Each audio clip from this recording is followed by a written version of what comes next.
अस्सलाम वालेकुम जी। ये है जोल्टा की इलेक्ट्रिक बाइक। तो बहुत से लोगों ने ये सवाल किया है कि भाई साहब ये कैसे स्टार्ट होती है, तो इसकी आवाज़ क्या है। मुझे तो पता है, तो आज इस सवाल का जवाब देंगे गुलाम यासीन साहब। क्योंकि मैं ऐसे जैसे गाड़ी खड़ी है, लोग पूछते हैं भाई ये स्टार्ट है या बंद है, मैं उनको कह देता हूँ ये स्टार्ट है, वो कहते हैं ये कैसे स्टार्ट है, इसकी तो आवाज़ नहीं है। तो गुलाम यासीन साहब इन लोगों को जवाब दें कि कैसे स्टार्ट होती है, इसका शोर क्यों नहीं है।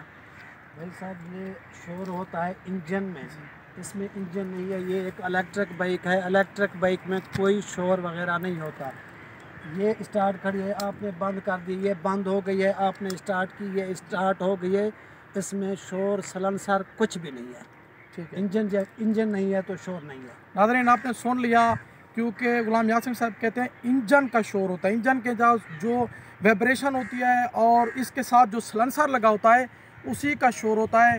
क्योंकि ये इलेक्ट्रिक बाइक है, ये देखें ये अभी ऑफ है, ये ऑन है, जस्ट इसको रेस दोगे ये चल पड़ेगी, इसके अंदर कोई शोर वगैरह नहीं है। तो मिलते हैं इसी इंफॉर्मेशन वीडियो के साथ।